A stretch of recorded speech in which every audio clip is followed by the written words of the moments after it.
స్వతంత్రం వచ్చిన తర్వాత కొద్ది అక్టోబర్ 19 ప్రతిపక్షం ఆరోపించినట్లుగా కాంగ్రెస్ ప్రభుత్వం ప్రకటించిన 6 గ్యారంటీల్లో ఒకటి పూర్తిగా అమలు కాలేదని కాంగ్రెస్ సీనియర్ నేత వి హనుమంతరావు తెలిపారు. ముఖ్యంగా మహిళలకు వాగ్దానం చేసిన నెలకు 2,500 ఆర్థిక సాయం పథకం అమలు చేస్తే ప్రజల్లో విశ్వాసం పెరుగుతుందని అన్నారు. ఈ పథకం ప్రారంభమైతే మిగతా గ్యారంటీలు కూడా అమలు అవుతున్నట్టే అవుతుందని వ్యాఖ్యానించారు. వ్యవస్థను పెట్టినటువంటి ఏకైక నాయకుడు ఆయనే.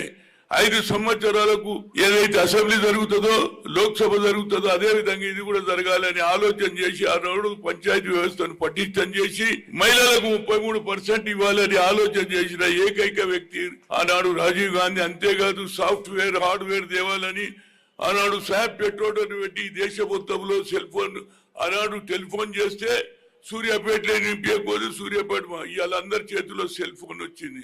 ఆడపడుచులు ఈనాడు సఫాయి చేసే లేడీ కూడా ఒక చేతిలో ఊపుతుంది, ఇంకో చేతిలో ఏమి అది పెట్టినా చూడు టిఫిన్ ఆడ తీరిపోవా ఇంకా 2 గల్లీలు ఉన్నాయి అంటున్నదా లేదా అంటే ఇది డెవలప్మెంట్ అంటారు. అదే విధంగా మహిళలకు ఇవాళ మా ముఖ్యమంత్రి గారు ఒక మంచి పని చేసిందండి. దేశంలో ఏ నాయకుడు చేయలే. కన్యాకుమారి నుంచి కశ్మీర్ వరకు పాదయాత్ర చేసిన తర్వాత 4,500 కిలోమీటర్లు నడిచిన తర్వాత ఆయనకు ఒకటి నేను ఇంతకుముందు ఎస్టీలకే అన్యాయం జరుగుతున్నది కానీ వారికంటే ఎక్కువ బీసీలకు జరుగుతుంది. We come to the power, will conduct caste wise census, जितना हिस्सेदारी उतनी भागीदारी अनुराग बाबू नरेंद्र मोदी अपने आप को आप बोलते हैं ओबीसी।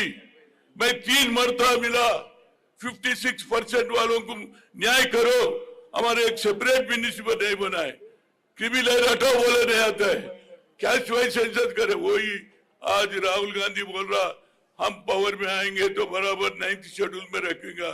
रेवंत रेड्डी जी आपको मुबारकबाद देती, इस देश में कोई मुख्यमंत्री नहीं करा।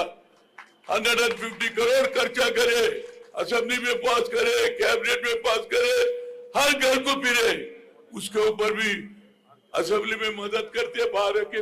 इसी वजह से हमारा काम नहीं हो रहा।